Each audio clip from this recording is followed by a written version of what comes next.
إلا الله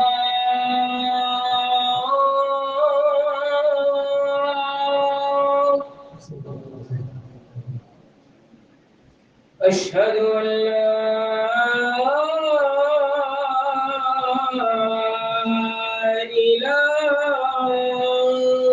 إلا الله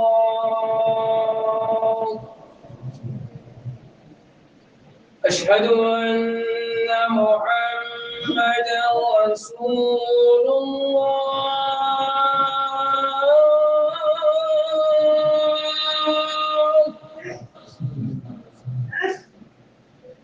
أشهد أن محمدا رسول الله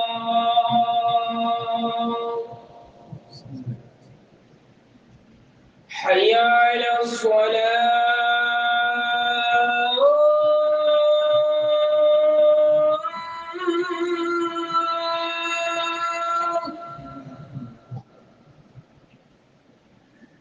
حي على الصلاة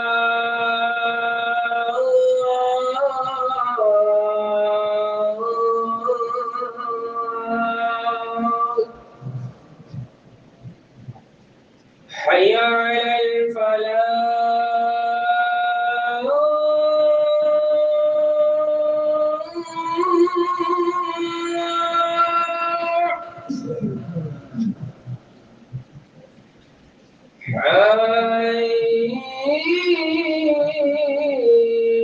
على الفلاح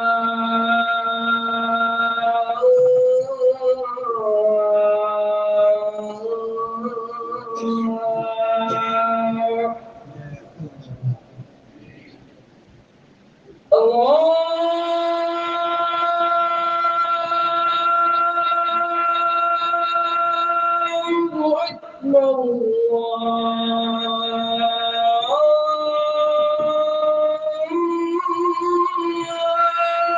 الله أكبر لا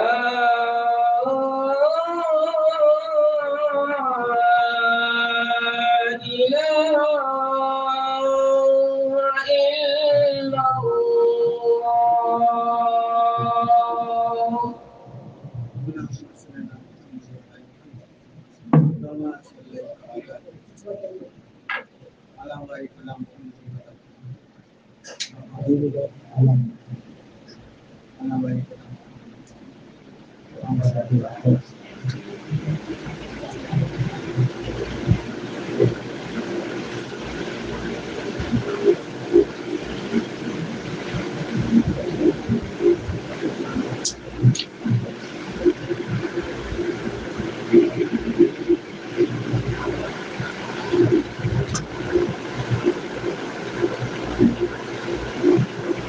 إن الحمد لله نحمده ونستعينه ونستغفره ونعوذ بالله من شرور أنفسنا ومن سيئات أعمالنا من يهده الله فلا مضل له ومن يضلل فلا هادي له وأشهد أن لا إله إلا الله وحده لا شريك له وأشهد أن محمدا عبده ورسوله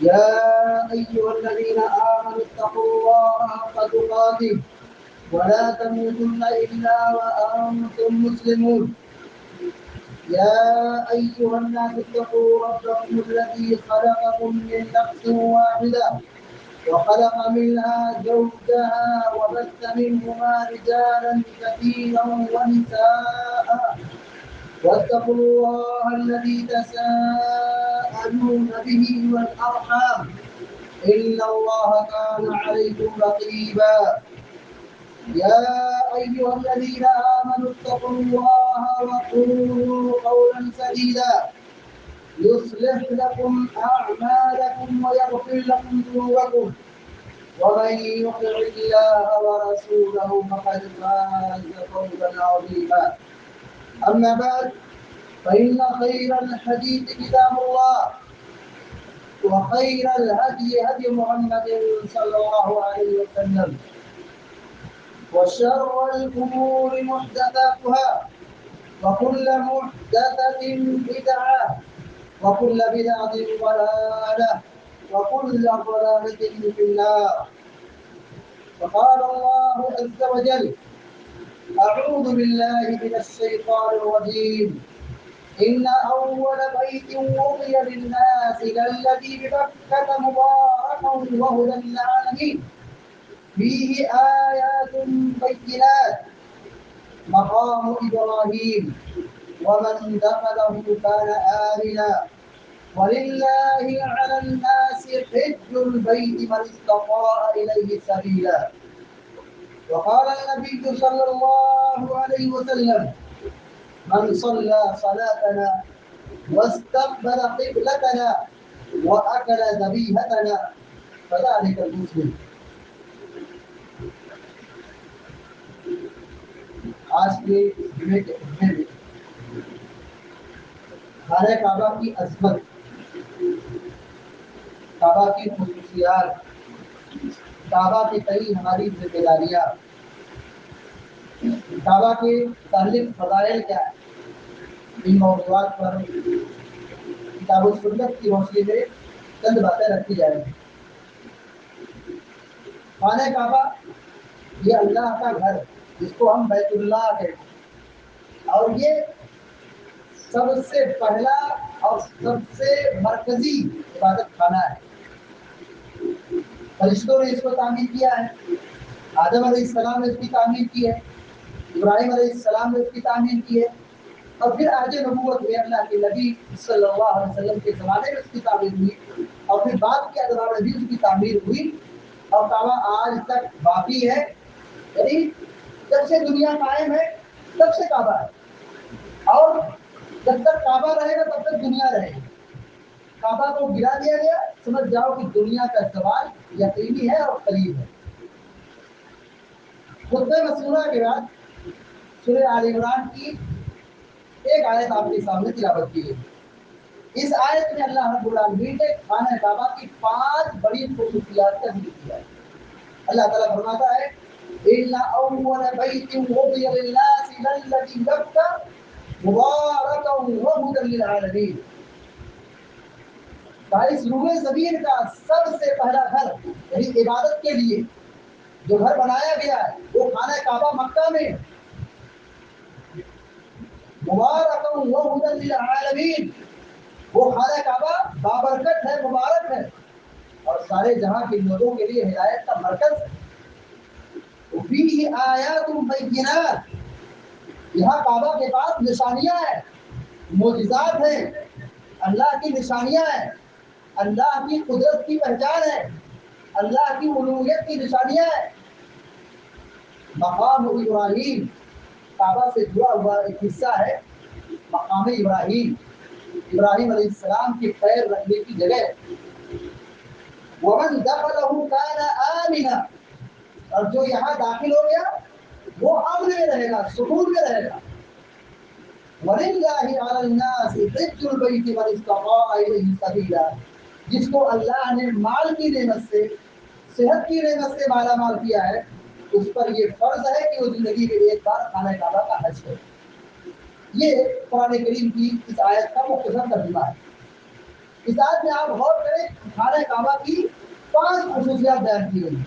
پہلی خصوصیت یہ ہے کہ خانہ کعبہ یہ سب سے پہلا اللہ کا گھر ہے، عبادت کا مرکزی حصہ ہے۔ اور دوسری خصوصیت یہ ہے کہ بابرکت ہے، مبارک ہے، یعنی یہاں پہ آنا، یہاں پہ دعائیں کرنا، یہاں پہ طواف کرنا، یہاں پہ نماز پڑھنا، اور یہاں پہ سکونت اختیار کرنا، یہ خیر و برکت کا ذریعہ ہے، گناہوں کی مغفرت کا ذریعہ ہے، دنیا و آخرت میں کامیابی اور سکون کا ذریعہ ہے۔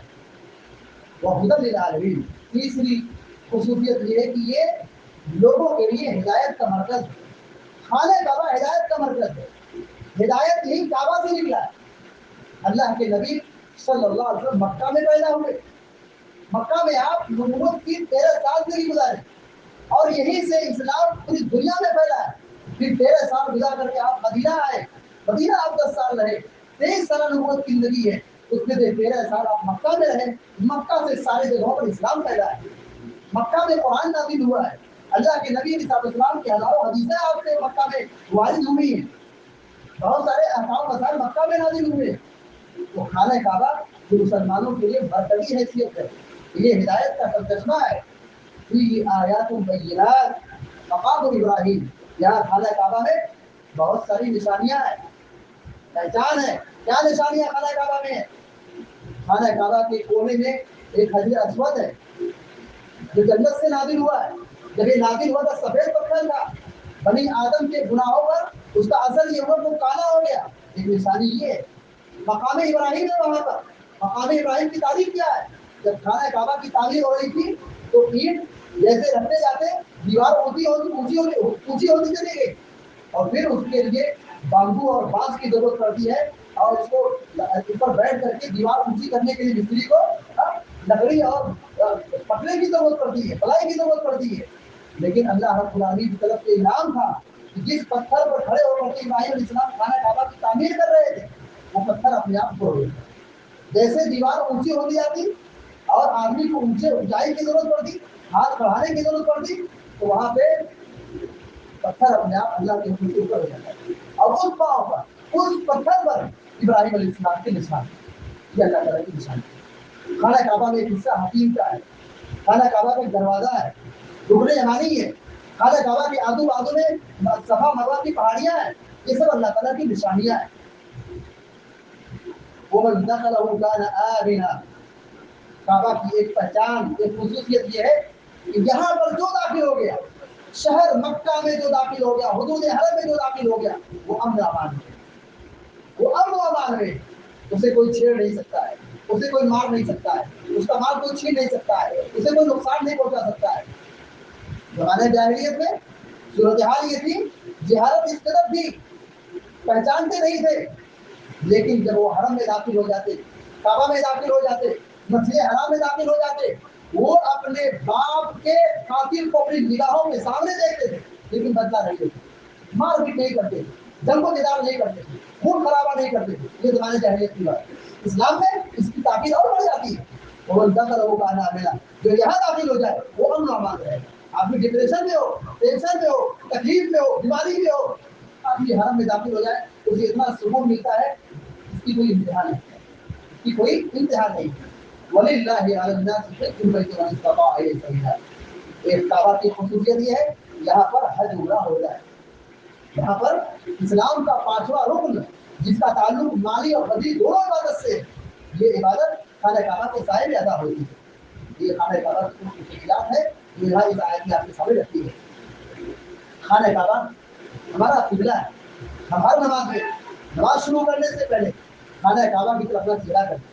سوچیے، نفل نماز ہو، سنت ہو، فرض ہو، جماعت سے ہو، تنہا ہو، سفر میں ہو، حضر میں ہو، گھر میں ہو، مکان میں ہو، دکان میں، کہیں بھی ہو، مرد ہو یا عورت ہو، چھوٹا ہو بڑا بوڑھا ہو، جنازے کی نماز ہو، عید کی نماز ہو، استسقاء کی نماز ہو، نکاح کی نماز ہو، کوئی بھی نماز ہو، شرط یہ ہے کہ آدمی اپنا چہرہ نماز شروع کرنے سے پہلے کعبہ کی طرف۔ سوچو ہم دن بھر میں کتنی مرتبہ نماز پڑھتے ہیں؟ 5 مرتبہ تو فرض ہے، اور نماز سے پہلے اور نماز کے بعد کی جو سنت ہے اور صلاۃ النوافل ہے، ان نمازوں کی پابندی سے پہلے ہمارا چہرہ پہلے کعبہ کی طرف جاتا ہے۔ کتنی محبت ہے، کتنا لگاؤ ہے، کتنی عظمت ہے، اس خانہ کعبہ کا مقام کیا ہے، اس سے ہم کو نماز سے سمجھے۔